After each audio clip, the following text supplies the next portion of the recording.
Trys mažai žinomos technologijos, kurios gali tapti mūsų kasdienybė. Technologijos vystosi neįtikėtinu greičiu, o kai kurios inovacijos, kurios šiandien žinome tik iš mokslinės fantastikos, jau artėja prie kasdienio gyvenimo. Tad kokios yra trys mažai žinomos technologijos, kurios jau netrukus gali tapti mūsų kasdienybės dalimi? Numeris 1. DNR duomenų saugyklos. DNR duomenų saugyklos – tai inovatyvi technologija leidžianti saugoti skaitmeninę informaciją DNR molekulėse.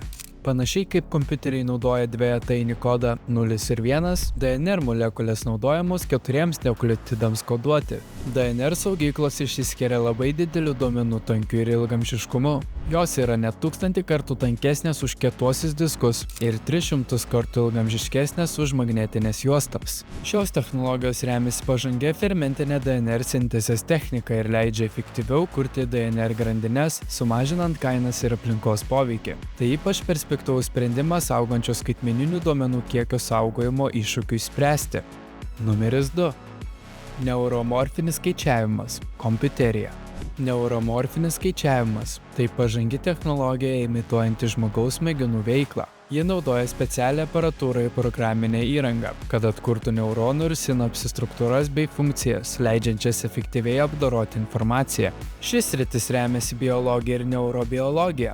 Neuronų aktyvumas ir signalų perdavimas sinapsimis yra pagrindiniai modeliai, taikomi spygliuočių neuroniniuose tinkluose. Skirtingai nuo tradicinių neuroninių tinklų, SNN atsižvelgia į laiko faktorių. Neuronai iššauna tik tada, kai jų įkrova pasiekia tam tikrą slenkstinę vertę, o informacija plinta per asinchroninius ryšius.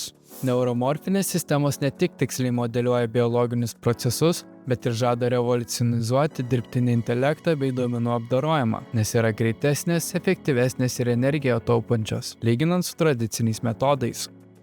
Numeris 3. Savaime atsikuriančios medžiagos. Savaime atsikuriančios medžiagos yra pažangios medžiagos, kurios sugeba atstatyti savo pradinę struktūrą po pažeidimų, tokių kaip įplyšimai, įbrėžimai ir lūžiai. Šios medžiagos veikia pagal natūralius regeneracijos procesus, imituodamos gyvų organizmų savybę taisyti pažeistas vietas. Kaip žmogaus imuninė sistema užgydo žaizdas, taip ir šios medžiagos grąžina medžiagą į pradinę formą. Savaime atsikuriančios medžiagos turi didelį potencialą įvairiose srityse.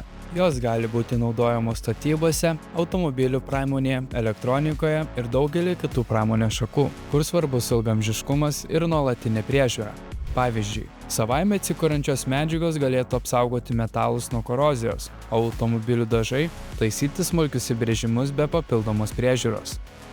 Nors šios trys minėtosios technologijos vis dar yra vystymo stadijose, jų potencialas jau dabar kelia didelį susidomėjimą. Šios inovacijos ne tik sprendžia šiuolaikinius iššūkius, bet ir žada tvaresnę, pažangesnę ateitį bei žymi naują technologijų erą.